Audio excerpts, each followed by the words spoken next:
guys. So, this is the last of my extra credit assignment.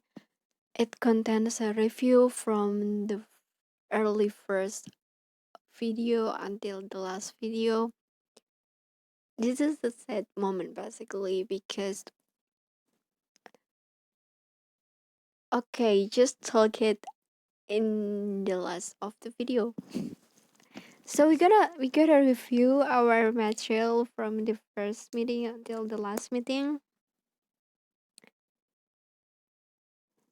All the materials here we want to cover about the introduction to politics as a power, the ideas of the state, political authority, liberty, right, justice, political ideologies, political culture, political apparatus, citizen interest in politics, law and order, and political philosophy and pop culture.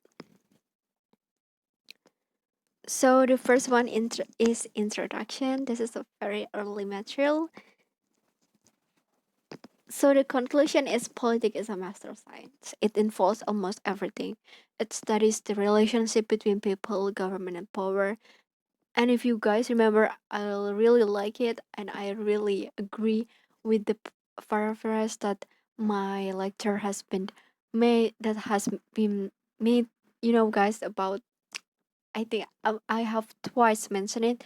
Whether you like it or not, politics is in your life, and then you might not be interested in politics, but politics is interested in you because it covers like everything in your life.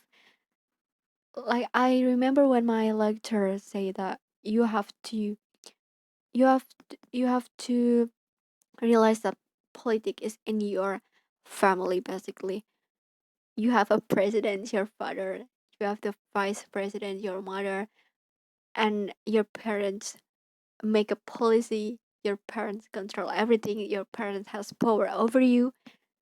You have a political obligation to obey them, such a things. So politics is about the management power, citizen.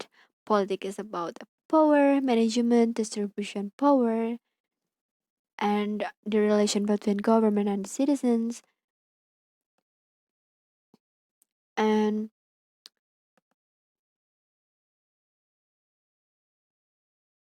in every aspect in our life, there is a political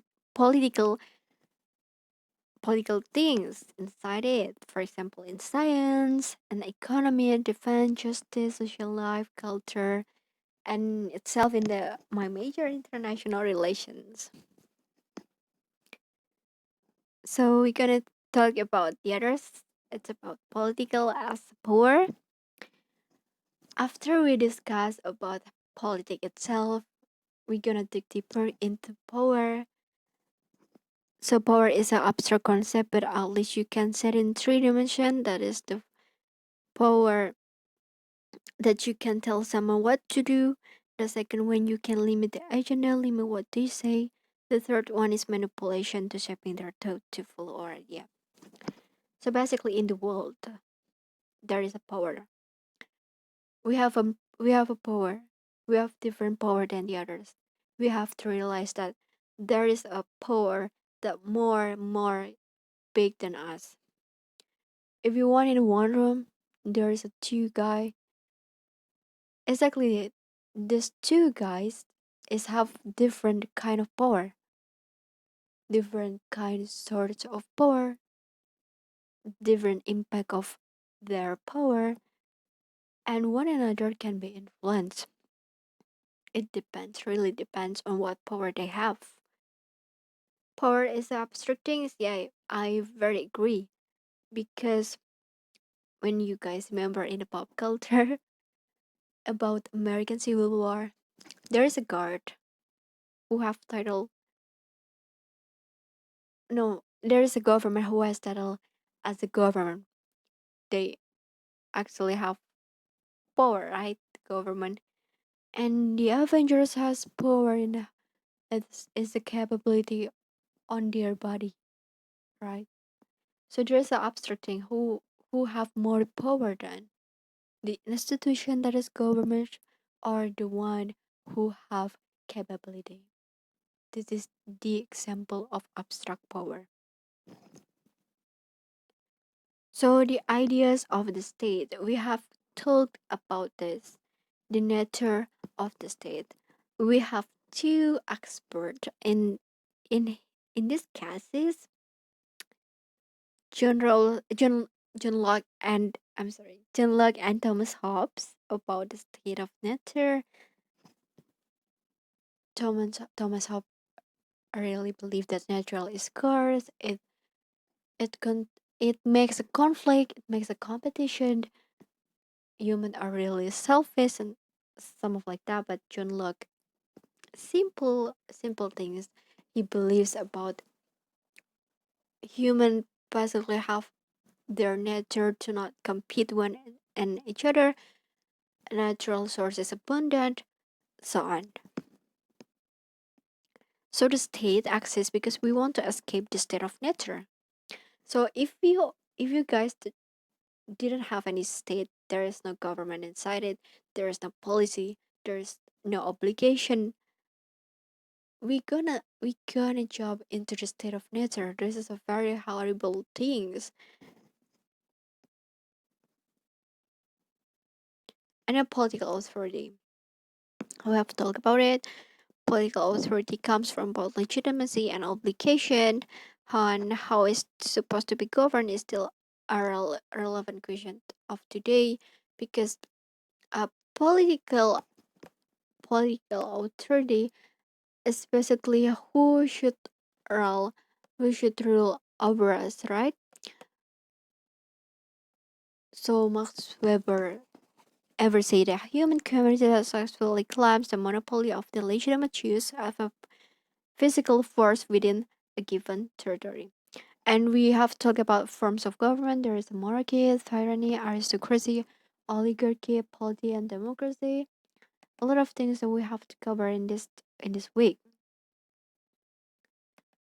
like who should rule, who have the power most, like charisma and so on. A lot of things that we have to cover in this week. Like we have talked about democracy, we talk about a philosopher king, a lot. Okay, guys, maybe I delivered not too good in this week, but you can check it out in my extra credit assignment in political authority. Thank you. So in liberty, there is two types of liberty: positive and negative liberty. Mill's view favors negative liberty, while Marx favors positive liberty. These two liberties may conflict with one another. If you guys remember in the example, the negative liberty is when there is no someone can interrupt you, there is no someone can talk to you that you can do it or you can do it. But there is the things that you can enjoy the cake because you have diabetes. But in positive liberty,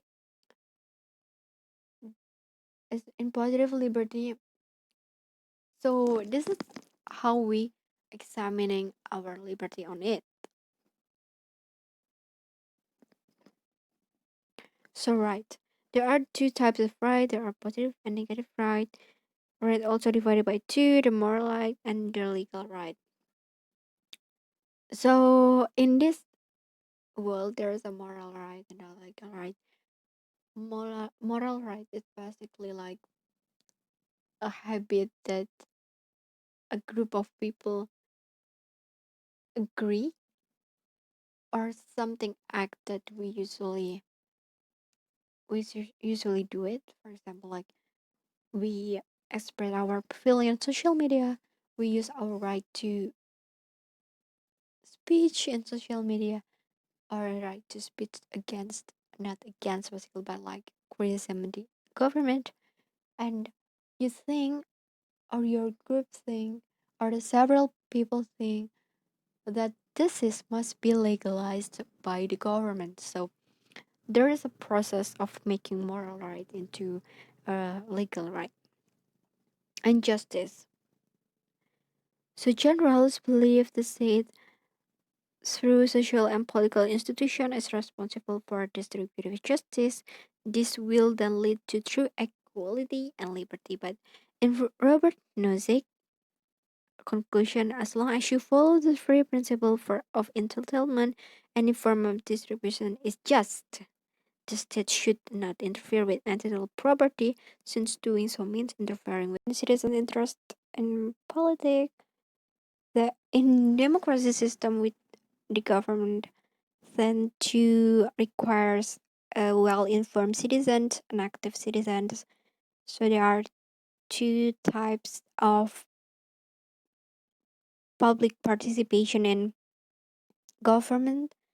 The formal one is from voting part and political parties, and then the informal is from NGOs and a social movement. Law and order, we have talked about common law and civil law, and civil law, and retributive and restorative justice.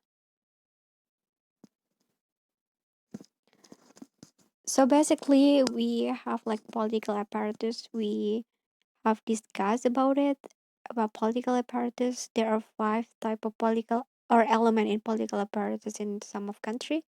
The first one executive, legislative, and then legislative, judiciary, military, and law and enforcement. Okay, guys, maybe I just like cover all of the things really, really quickly and simple. You can check it out into the previous extra credit assignment that I have done. Thank you for your attention. Thank you for watching. And also, always I say big thanks for my lecturer. That is Mr. Gusti Dharma Agastia for the materials. It really affect to my daily life, and I just like realize a political thing in our daily life. Thank you for all of your knowledge.